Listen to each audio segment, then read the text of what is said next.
नमस्कार दर्शकों, मैं हूं नंदिनी मित्तल। सब लोग जानते हैं कि राष्ट्रीय शिक्षा नीति पर इन दिनों चर्चा पूरे देश में हो रही है। हिमाचल प्रदेश में क्या हो रहा है, इस पर हमारे साथ आज स्टूडियो में मौजूद हैं हिमाचल प्रदेश के शिक्षा मंत्री गोविंद ठाकुर जी। आपका बहुत बहुत स्वागत है गोविंद साहब। ठाकुर साहब, जानना चाहूँगी कि नई शिक्षा नीति जिसकी बात हो रही है और 2020 में कहा जाता है कि एक बहुत बड़े अंतराल के बाद इस नीति को लागू किया गया है। हिमाचल प्रदेश के मंत्रिमंडल ने इसे परसों मंजूरी दे दी है कि हिमाचल प्रदेश में लागू किया जाए। कैसे ये लागू की जाएगी? तो पहला तो मैं आपसे ये जानकारी साझा करना चाहूँगा कि ये नई राष्ट्रीय शिक्षा नीति नहीं, ये कोई नई नहीं। हम बात करते हैं कि ये राष्ट्रीय शिक्षा नीति है जी। और 2 फरवरी 1835 को लॉर्ड मैकाले ने एक शिक्षा नीति उस समय देश को दी थी जी। और जिसके संबंध में लॉर्ड मैकाले ने ये कहा था कि यदि मेरे द्वारा लागू की गई शिक्षा नीति भारतवर्ष में आने वाले 20 वर्षों के लिए लागू की जाएगी तो मैं भारत को 400 साल और गुलाम करके दिखाऊंगा।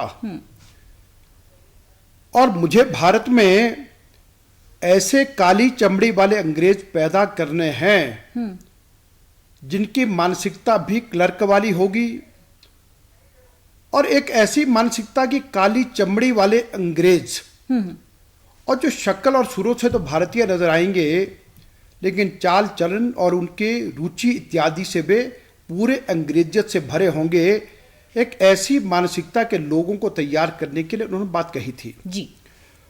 और उसी समय से जो उस समय के हमारे स्वतंत्रता सेनानी रहे और अनेकों समाज सुधारक रहे, उन्होंने उसी समय से इस शिक्षा नीति का विरोध करने का काम किया जी। और उसके पश्चात के लंबे समय तक संघर्ष चलता रहा और देश की आज़ादी के पश्चात भी चाहे जितने राजनेता आए, अनेकों मंच रहे, सभी लोगों में एक चर्चा रहती थी कि भारत के लिए यहाँ की मिट्टी के अनुकूल शिक्षा चाहिए और इस शिक्षा नीति में आमूलचूल परिवर्तन होना चाहिए। यह संघर्ष चलता रहा जी। लेकिन दुर्भाग्य से वो काम कोई कर नहीं पाए। सन 1962 में, 1968 में, 1986 में, 1992 में, लेकिन जिस चीज की आवश्यकता थी वो चीज हो नहीं पाई क्योंकि सभी का एक बात के लिए कहना यह था कि जो शिक्षा नीति अब तक चल रही थी वो इस देश के लिए अनुकूल नहीं है। और आज देश का सौभाग्य है कि देश में नरेंद्र मोदी जी के रूप में एक बहुत सशक्त नेता आए और जिन्होंने कस्तूरी रंगन जी की अध्यक्षता में एक समिति का गठन किया और उस समिति ने अभी 29 जुलाई को राष्ट्रीय शिक्षा नीति का प्रारूप दिया और जिसको केंद्रीय कैबिनेट ने स्वीकृति प्रदान की है जी। और अब आज देश और दुनिया में इस पर चर्चा चल रही है। और अभी परसों ही हिमाचल प्रदेश की कैबिनेट में भी हम उस शिक्षा नीति पर प्रेजेंटेशन लेके गए थे और ये निर्णय लिया है कि हिमाचल प्रदेश भी इस शिक्षा नीति को लागू करने में देश के अग्रणी राज्यों में से रहेगा। और इसलिए हमारा निर्णय है कि अब इसके लिए जो जो आवश्यक कार्य है उन कामों को हम प्रारंभ कर रहे हैं और ताकि जल्द से जल्द हम इस शिक्षा नीति को लागू करें। जी। गोविंद जी, मैं आपसे जानना चाहूँगी, हमने देखा, आपने बात की कि पुरानी शिक्षा नीति में क्या कमियां थी। हमने क्लर्क तैयार किए, हमारी मानसिकता जो थी वो अभी भी अंग्रेजियत की ओर जो है हमें कहीं ना कहीं खींचती थी। लेकिन ये शिक्षा नीति उससे कैसे अलग आप कहते हैं? देखिए, पहला तो मुझे लगता है कि अभी थोड़ा सा कहीं कहने में मुझसे थोड़ा सा गलती हुई कि क्लर्क मानसिकता नहीं, मेरा कहने का मतलब था कि उनके कहने के मुताबिक गुलाम मानसिकता के लोग हम पैदा करें और ताकि जो दुनिया को कुछ देने वाले नहीं, दुनिया से मांगने वाले हों। हाँ। अभी जो हमारी जो शिक्षा नीति है इस शिक्षा नीति में मानव का सर्वांगीण विकास करना जी, वो केवल मात्र एक क्षेत्र में नहीं, वो हर क्षेत्र में काम कर सकता है। अब आप उदाहरण के लिए ये कह सकते हैं कि अब जो हमारी जो शिक्षा नीति है उसमें अगर कोई मेडिकल के स्टूडेंट हैं तो यदि वो ये चाहता है कि मुझे लॉ की भी पढ़ाई करनी, वो कर सकते हैं। अगर लॉ का स्टूडेंट है, वो कहता है कि मुझे म्यूजिक करना है, तो म्यूजिक भी कर सकता है। और इसी तरह से यदि हमको लगता है कि कोई आर्ट्स का स्टूडेंट है, वो जाकर के जो फिजिक्स या केमिस्ट्री की पढ़ाई करना चाहता है, वो भी कर सकते हैं जी। एक मल्टी डिसिप्लिनरी और मल्टीलिंगुअल, और इसीलिए कि उस शिक्षा नीति के नाते यह है कि व्यक्ति एक क्षेत्र में नहीं, वो किसी भी क्षेत्र में जहां भी काम कर सकता है उसको कर सकता है।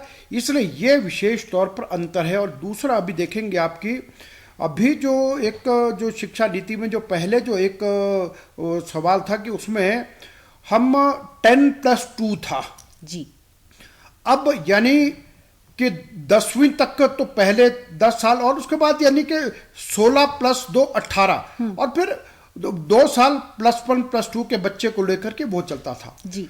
अब जो शिक्षा नीति है उसमें ये कहा है कि 5 + 3 + 3 + 4 जी। यानी कि बच्चा जो पहला जो उसका दौर है जी, जब तक वो 5 वर्ष का, यानी कि उसका प्री नर्सरी, नर्सरी, केजी और फर्स्ट सेकंड 5 वर्ष, और यहां तक फिर सेकंड, थर्ड और फिफ्थ वो +3, और फिर 6, 7, 8 +3, और फिर 9th, 10th, 11th, 12th, और वो हो गया +4 जी। अब इसके पीछे एक प्रश्न यही आता है कि भाई जो बच्चे को जो है जब यानी वो बहुत छोटा है तब से लेकर के हम उसका ओवरऑल डेवलपमेंट पर सोचें जी, और उसमें ताकि बच्चे को जैसे कहते हैं कि भाई 6 साल की उम्र तक एक बच्चे का 85% जो उसका दिमाग है वो तब तक पूरा विकसित हो जाता है, और इसलिए वो उम्र उसके सबसे अधिक सीखने के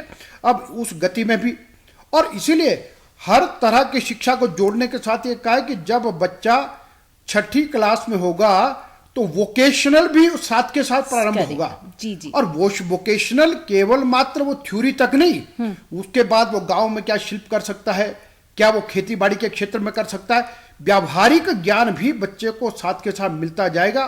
और उसमें यह भी है कि भाई जो प्रारंभ की जो शिक्षा हमारी है कि जैसे अब दुनिया के अनेकों देश हैं जो बहुत विकसित देश है जी, उन देशों में बहुत जगह पर जिसको मदर टंग कहते हैं उसमें भी अपनी बात को वो कर सकते हैं कि अगर जो प्रारंभ की शिक्षा बच्चे को है, ये आवश्यक नहीं कि वो इंग्लिश या हिंदी में ही हो, वो शिक्षा बच्चा अपनी माँ बोली मदर टंग उसमें भी वो अपनी बात को कर सकता है। तो इसलिए इसमें विभिन्न अनेक प्रकार के आयाम है जिसके कारण से देश में अच्छे नागरिक पैदा करने के लिए ऐसा शिक्षा ढांचा और शिक्षा के बारे में हम ये बात कह सकते हैं कि शिक्षा नीति वास्तव में है क्या, कि जैसा मनुष्य हम देश को देना चाहते हैं उसको बनाने का सांचा है। तो इसीलिए उस सब पर अभी जो भारत के प्रधानमंत्री नरेंद्र मोदी जी की लीडरशिप में कस्तूरी रंगन जी ने जो जिस तरह से इस पर एक बहुत गहन अध्ययन करके काम किया, तो निश्चित रूप से आने वाले दिनों में ये मान के चलें कि भारत विश्व गुरु के सिंहासन पर आरूढ़ होगा, उस दिशा में ये शिक्षा नीति की सबसे बड़ी भूमिका रहेगी। एक लेमैन के मन में ये सवाल ज़रूर उठता है जब हम ये कहते हैं कि बहुत छोटी उम्र में बच्चा प्री नर्सरी जो है बच्चा चला जाएगा स्कूल में। हम पहले भी कहते हैं शिक्षा को लेकर हमारी हमेशा से ये आलोचना होती रही कि हमने बहुत भारी भारी बस्ते बच्चों को दे दिए। हम शुरू में ABCD पढ़ाने उनको लग जाते हैं, क ख ग पढ़ाने लग जाते हैं। अब दोबारा से एक शिक्षा नीति ये कहती है कि बहुत छोटे बच्चे को आप स्कूल में भेज दो। आपको क्या लगता है ये सही रहेगा क्या?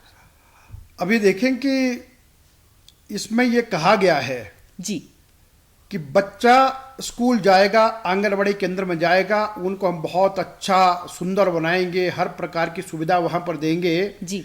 लेकिन साथ में यह भी कहा है कि बच्चा जो शरारत घर में करता है, खिलौने से खेलता है, उछल कूद करता है, हंसता है, गाता है, रोता है, वो कुछ भी करे, वो वहां जाके पढ़ना नहीं, जो घर में बच्चा सब कुछ करता वही वहां पर जाकर के करेगा, चाहे उसका आंगनबाड़ी केंद्र है, चाहे स्कूल है, और उसको केवल मात्र हम यह है कि जो उसका जो अक्षर ज्ञान है, बाकी सब चीजें ये बड़ी सीमित मात्रा में होंगी जिस मस्ती से, और फिर वो इतना छोटा बच्चा जब जाएगा बाकी सबके साथ वो मस्ती से, यानी खेलना, नाचना, गाना, कुछ भी करना, हर प्रकार से बच्चे को बड़ा खुला वातावरण।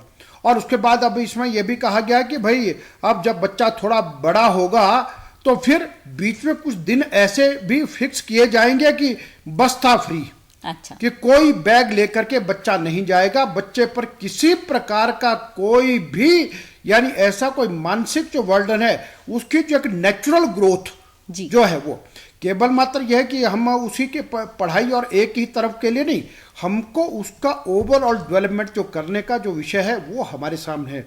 और देखिए, मैं आपको एक बात जरूर मैं सभी दर्शकों को भी बताना चाहूँगा कि भारत की सरकार ने अनेकों ऐसे महत्वपूर्ण काम नरेंद्र मोदी जी के प्रधानमंत्री बनने के बाद किए हैं जो देश की ऐसी गंभीर समस्याएं थी जिनका समाधान करने के बारे में लोग सोच नहीं सकते थे जी।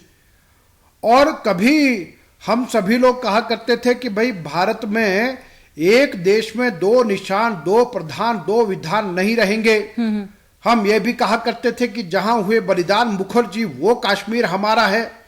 उस कश्मीर के लिए देश की एकता और संप्रभुता को बनाए रखने के लिए धारा 370 और 35 से ये ऐतिहासिक भूलें थी, इनका सुधार हो सकता है, ये अस्थाई थी, तो वो सबका सब भी करके दिखाया जी। और एक विषय हमारे समक्ष वो भी था कि 500 साल पहले एक बाबर नाम का आक्रमणकारी देश में आया जिन्होंने श्री राम की जन्मभूमि पर बने मंदिर को ध्वस्त किया और वहां पर बाबरी ढांचा तैयार किया कि जहां देश की श्रद्धा है कि श्री राम अयोध्या में पैदा हुए, राजा दशरथ के पुत्र थे जी। तो वहां पर तो देश के सर्वोच्च न्यायालय ने कहा कि उस 5 एकड़ भूमि पर वो राम का जन्म स्थान है, वही भव्य मंदिर बनेगा। वो काम भी प्रारंभ किया जी। हमारी मुस्लिम बहनों के लिए 3 तलाक जैसी बीमारी से मुक्ति। और अब आगे आने वाले दिनों में एक बड़ा उद्देश्य क्या है, वो यह है कि देश में जो राष्ट्रीय शिक्षा नीति है इसके नाते आने वाली पीढ़ी को वैसा तैयार करना जैसी इस देश को आवश्यकता है, युगानुकूल, आधुनिक, वैज्ञानिक और हर हिसाब से जो वो पूरे देश की तरक्की के लिए और दुनिया के लिए आगे बढ़ने में काम कर सकते हैं, उसको ये अब अगला एजेंडा है कि निश्चित रूप से अब ये नीति जैसे लागू होती है तो देश का कल्याण होगा। जी। मेरा सवाल आपसे ये रहेगा, आपने बात की कि अब कोई अगर डॉक्टरी की पढ़ाई करता है और अचानक सोचता है कि मैं लॉ कर लूँ तो वो कर सकता है। क्या हमारे देश के पास इतने संसाधन हैं, और खास करके हम हिमाचल प्रदेश की बात करें, क्या इतने संसाधन हैं?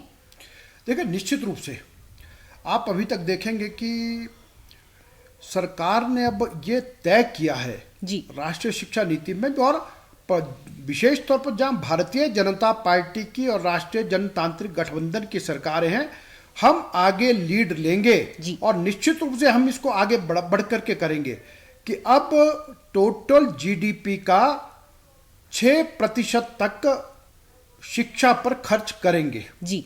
और इसलिए जो इस शिक्षा नीति के अंतर्गत दिया गया उन सब संसाधनों के लिए, क्योंकि सबसे बड़ा संसाधन हमारे बच्चे हैं जिनको हमको तैयार करना, इसलिए उस पर किसी प्रकार का अर्थ की कमी नहीं रहेगी। इन सब बातों का विशेष तौर पर ध्यान हम रखेंगे। और हिमाचल प्रदेश में बहुत से ऐसे काम हैं जो यहाँ के शिक्षा विभाग ने ऑलरेडी करके रखे हैं, लेकिन जो भी आवश्यकता होंगी उनमें हम किसी प्रकार की कमी नहीं रहने देंगे। और दूसरा देखिए, आपने जो कहा कि भाई जो यदि अब देखिए एक और बहुत अच्छा है जी, हायर एजुकेशन में ड्रॉप आउट जो है कई बार इस कारण से भी होता था कि भाई कोई लगता है कि कोई बच्चा मैथमेटिक्स का स्टूडेंट है और उसको यह लगता है कि अब मैं पढ़ने में तो अच्छा हूँ, मुझे अब कुछ समय अपने घर के कारोबार में, माता पिता के बाग बगीचे में, दुकान में समय देना चाहिए। और उसके बाद ये कि मैं अब कोई ऐसा कोई मजबूरी आती है जब वो जाता है तो उसके बाद अगर उसने 11वीं मैथमेटिक्स में किया और आगे पढ़ नहीं पाता तो उस 11वीं का मतलब कोई नहीं। तो लोग, लेकिन अब ये कहा है कि यदि आपको लगता है कि आप स्कूल छोड़ करके जाते हैं तो अगले वर्ष जब आप स्टार्ट करेंगे तो वो पहले वाला भी आपका डिजिटल लॉकर में जाएगा, वो आपका गिना जाएगा जी। यदि आपने एक वर्ष एक सब्जेक्ट में पढ़ाई करके वो छोड़ दिया, अगले साल आपने इकोनॉमिक्स पढ़ लिया, तो उसका भी पहले का जो सर्टिफिकेट आपको मिलेगा। और एक नेक्स्ट आप जो 2 साल करेंगे तो आपको उसका डिप्लोमा मिलेगा। जब कंप्लीट 3 साल करेंगे तो डिग्री मिलेगी। यानी जो भी आपने कुछ भी किया है वो आपका समाप्त नहीं होगा, आप उसको बीच में उस विषय को छोड़ सकते हैं और फिर से उसी विषय पर आकर ज्वाइन कर सकते हैं 2 साल के बाद। तो ये बहुत अच्छा, ताकि किसी तरह से हर क्षेत्र में ये आदमी काम कर सके, केवल मात्र उसका एकांगी विकास नहीं। यदि हम ये कहें कि मनुष्य का शरीर का सर्वांगीण विकास तो कहते हैं पूरा ठीक रहे, अगर केवल मात्र उसका पेट ही मोटा होता जाए तो कहते हैं भैया इसकी तो ठीक नहीं है। इसलिए पेट क्या, छाती क्या, पूरा शरीर उसका एक जैसा विकास करे, उस तरफ विशेष तौर पर ध्यान इसमें दिया है। मेरा अब आपसे सवाल ये रहेगा, जिस देश में रोटी कपड़ा मकान इसकी समस्या रहती है, पैसा नहीं है, ऐसे में 10वीं तक हम पढ़ा भी दें, जैसे हमने फ्री एजुकेशन हिमाचल प्रदेश में है, उसको हम कैसे हायर एजुकेशन में लेके जाएंगे 10वीं के बाद, जिस बच्चे के घर में खाने की समस्या है या पैसा नहीं आ रहा है? देखिए, इसीलिए हमने ये कहा है कि हम प्रारंभ से लेकर के ही इस शिक्षा के आधार पर बच्चे को इस प्रकार से तैयार करने वाले हैं ताकि वो जल्द अपने पैरों पर खड़ा हो। और इसीलिए हमने कहा कि उसका स्किल डेवलपमेंट करने का काम और वोकेशनल शिक्षा वो उसकी 6ठी क्लास से प्रारंभ होगी। जी, यानी अगर आप नहीं भी पढ़ना चाहते हैं और छोटा मोटा काम करना चाहते हैं तो आप 10वीं के बाद वो करिए। वो 10वीं के बाद कर सकते हैं, 11वीं के बाद कर सकते हैं। यानी हम व्यावहारिक जो शिक्षा का ज्ञान भी, अभी तक आप देखेंगे कि कई बार कहा जाता है कि अगर कई बार बहुत से लोग कहते हैं कि भाई अच्छा क्या कपड़ा धोना जानते हैं, वो कहते हैं मैं काम नहीं कर सकता। क्या आप पीएन लग सकते हो? नहीं कर सकते। क्या आप कुछ और कर सकते? तो लेकिन वो कहते हैं कि बच्चा जब इतना काम कहा आप नहीं कर सकते तो फिर आप क्या कर सकते हैं? वो कहता है मैं तो ग्रेजुएट हूं। अब ग्रेजुएट है तो वो काम कोई नहीं कर सकता। लेकिन अब आने वाली शिक्षा नीति में हम अपने बच्चों को इस तरह से तैयार करेंगे कि जो श्रम करता है, श्रम के लिए जो सम्मान देना कि मेरा काम जो भी है वो उचित है, इसलिए उसको हर क्षेत्र में आगे बढ़ने के और विशेष तौर पर इस सारी शिक्षा में शोध पर बहुत गहराई से ध्यान दिया है। डिग्निटी ऑफ लेबर की प्रधानमंत्री नरेंद्र मोदी जी ने एक मन की बात में बात की होगी, और मेरे ख्याल से ये नई शिक्षा नीति जो राष्ट्रीय शिक्षा नीति है उसी की ओर एक बढ़ता कदम है। निश्चित रूप से अभी आप देखें कि डिग्निटी ऑफ लेबर ये तो वो होना चाहिए और है, और बहुत से महापुरुषों ने ये सब का सब काम किया है जी। और अभी प्रधानमंत्री जी ने तो श्रम योगी मान धन योजना इस प्रकार के अनेकों कामों को प्रारंभ किया है जी। लेकिन इसीलिए हमने कहा कि ये अब देखिए, एक बात कही जाती है कि एक चीन के एक फिलोसफर हुए कन्फ्यूशियस जी, तो वो एक बात कहा करते कि यदि आप 1 वर्ष के लिए सोचते हो या योजना 1 साल की कर रहे हैं तो आप चावल पैदा करें जी। यदि आप 10 सालों के बारे में सोचते हैं तो आप वृक्ष लगाएं जी। और यदि आप 100 साल की योजना कर रहे हैं तो आप एजुकेशन दो जी। और इसीलिए ये शिक्षा इतना महत्वपूर्ण है। डॉक्टर एपीजे अब्दुल कलाम की यदि एक छोटी सी बात को कहें तो उन्हें प्रश्न किया जाता था, देश और दुनिया की अनेकों समस्याएं हैं जी, इन सब समस्याओं का समाधान कैसे संभव होगा जी? तो डॉक्टर एपीजे अब्दुल कलाम कहते थे बहुत छोटी सी बात है। तो कहा वो छोटी सी बात कैसी है?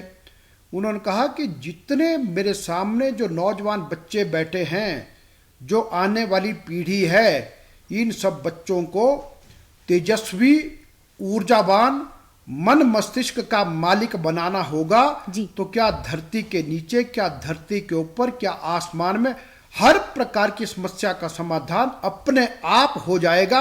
और वही बात इस शिक्षा नीति में है, हमको अपने बच्चों को वही तेजस्वी, वही ऊर्जावान और वैसे ही साफ सुथरे मन मस्तिष्क का मालिक बना के हम देखेंगे कि दुनिया की हर प्रकार की दिक्कतें स्वयं दूर होती जाएंगी।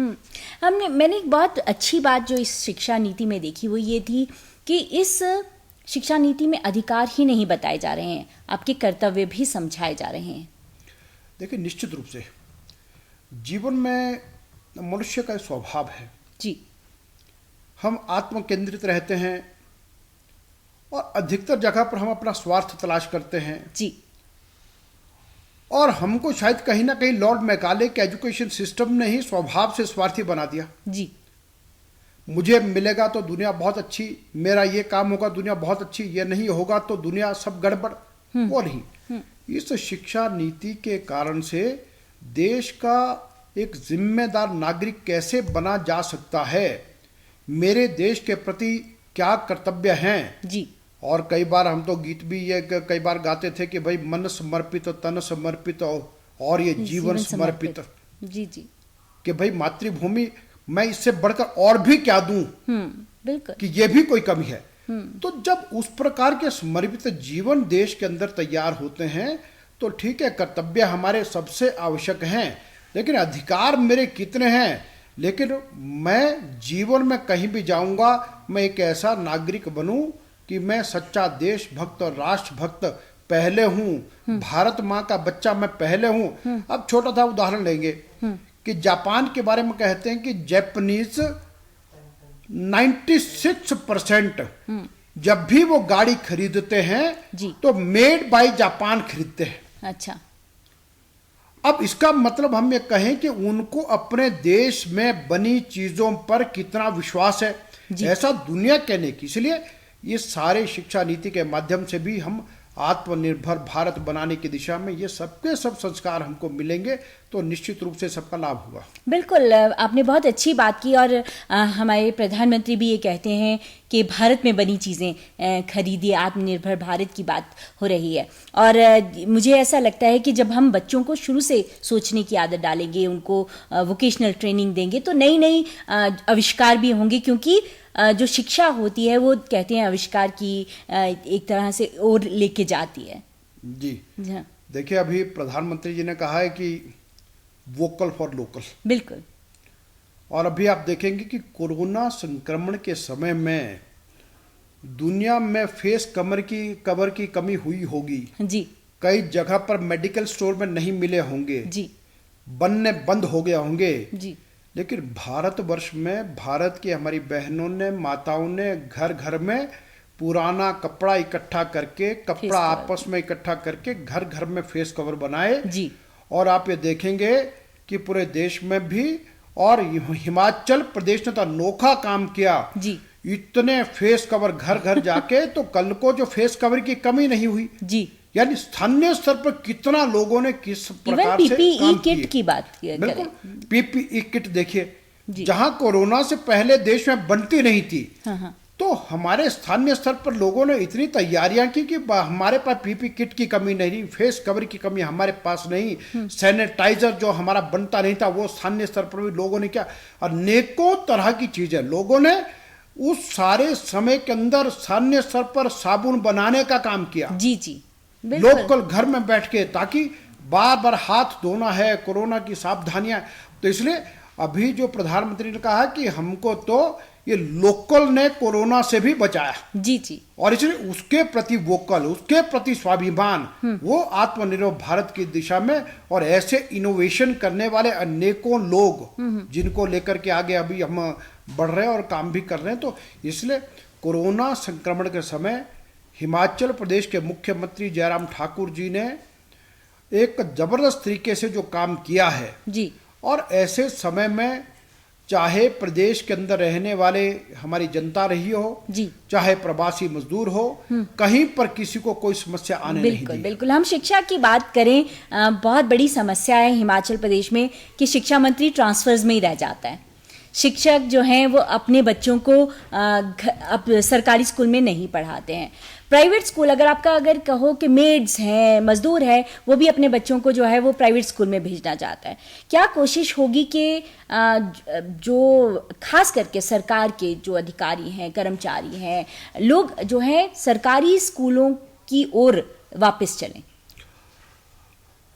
देखिए, पहली बात तो यह है कि हम इसको जनरलाइज नहीं कर सकते। जी, शिक्षा क्षेत्र में अध्यापक समुदाय बहुत बड़ी संख्या में है जी और बहुत अच्छा काम करते हैं, बहुत अच्छे से बच्चों को पढ़ाते हैं। जी जी कुछ ऐसे मामले भी होते कि जहाँ पर कुछ लोग अच्छा काम नहीं कर सकते, लेकिन बहुत तायत में बहुत अच्छा काम करता है और उनका मैं धन्यवाद भी करता हूँ। और उनके द्वारा तैयार किए गए बच्चे आज भी आप देखेंगे अधिकतर उच्च स्थानों पर सरकारी स्कूलों से पढ़े बच्चे ही निकले हैं और गांव के स्कूलों से निकले बच्चे हैं जी।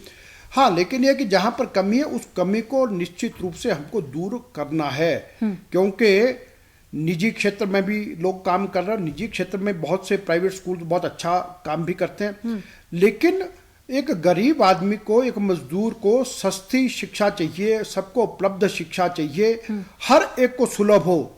तो उस सब के लिए है कि जो ऐसी बीच में कुछ कमी है तो उनको भी दूर करना। और देखिए विशेष तौर पर जहाँ तक ये कहा कि जो ट्रांसफ़र के संबंध में, हाँ ये थोड़ा सा रहता। आखिरकार मैं ये कहूँगा कि जितने भी प्रदेश के अंदर सरकारी विभाग हैं, यदि उस सब में कहा जाए तो सबसे बड़ा परिवार अगर कोई है तो वो शिक्षा विभाग का परिवार है जी जी, जो लाखों की संख्या में है। हाँ। अब बहुत बड़ा परिवार है तो निश्चित रूप से अगर हिमाचल प्रदेश में 2.5 लाख कुल कर्मचारी होंगे तो लगभग 1 लाख शिक्षा विभाग में है जी जी। जैसे थोड़ा बहुत चलता है, लेकिन उसको हम बड़े दिल रख करके उसको भी करेंगे।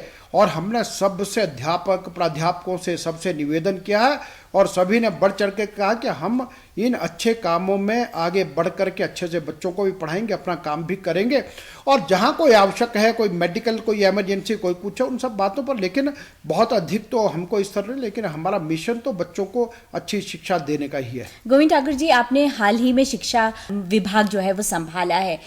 अब आपकी, क्योंकि मेरा आखिरी सवाल है आपसे, क्या आप कहना चाहेंगे प्रदेश की जनता को और खास करके जो राष्ट्रीय शिक्षा नीति है उसको लेकर? अभी मैं ये कहूँगा कि शिक्षा विभाग का दायित्व मैंने नया संभाला है जी। और यदि ये कहा जाए तो अभी 17 अगस्त से ही मैंने काम प्रारंभ किया, लगभग अभी 6-7 दिन की ही बात है जी जी। और इसलिए मैं ये कह सकता हूँ कि अभी तक मेरी भी सारी जानकारियां उतरी है जितना एक प्री नर्सरी के बच्चे की होती है। लेकिन इतना जरूर है कि इस 1 सप्ताह के भीतर जितना मैं एजुकेशन डिपार्टमेंट को समझ पाया हूँ जी, तो मुझे लगता है कि ये ईश्वर ने बहुत बड़ी कृपा हम पर की है कि जो इतना अच्छा मौका दिया, जिसके कारण से हम अपने विचार के लिए, हम अपने देश के लिए बहुत कुछ कर सकते हैं जी। अपार संभावनाएं हैं, सबसे अच्छा संसाधन है जी। हालांकि इससे पहले जिन विभागों में काम करता वहां भी हमने बहुत रुचि से, बहुत अच्छे से काम किया जी। लेकिन अब मुझे लगता है कि शिक्षा विभाग में और अधिक पोटेंशियल है, बहुत कुछ करने के लिए है। और इसके नाते यह है कि एक तो नए लोगों से जुड़ना और इस क्षेत्र के माध्यम से जो हम देश का भविष्य तैयार कर सकते हैं वो है। और इसलिए यह है कि बहुत आनंद का विषय कि इस क्षेत्र में जो अभी और फिर जो राष्ट्रीय शिक्षा नीति आई है, ये एक ऐसा इतिहास में स्वर्णिम अक्षरों में लिखा जाने वाला समय है जी। और मैंने जो कहा कि भगवान ने कृपा की है कि इस सबको जब इम्प्लीमेंट करने का समय आया तो ऐसे समय में हमको जिम्मेदारी मिली है और बहुत जल्द हम अभी एक टास्क फोर्स प्रदेश में इसकी इम्प्लीमेंटेशन के लिए नोटिफाई करने वाले हैं जी। वो जल्द बनेगी। अनेकों शिक्षाविद और सरकारी अधिकारी, अनेकों टेक्नोक्रेट, ये सब लोग आएंगे और उसके पश्चात इस पर हम बहुत सी विचार गोष्ठियाँ और अनेकों वर्कशॉप्स ये सब की सब करते हैं। उसमें चाहे यानी शिक्षा जगत के लोग हैं, चाहे अन्य लोग हैं, चाहे छात्र हैं, सबके साथ विचार विमर्श करते हुए और बहुत जल्द हमारा प्रयास ये रहेगा हम इस शिक्षा नीति को लागू करें ताकि जल्द से जल्द सबको इसका लाभ मिल सके। बिल्कुल, बहुत अच्छी बात कही कि एक स्वर्णिम इतिहास रचने का समय है और आप हमेशा ये साबित करते आए हैं कि आपने जिस विभाग में काम किया है वहाँ पर बहुत ही अच्छा आपके काम को सराहा गया है। आपने राष्ट्रीय शिक्षा नीति पर हमसे बातचीत की, आपका बहुत बहुत धन्यवाद। नमस्कार। बहुत धन्यवाद।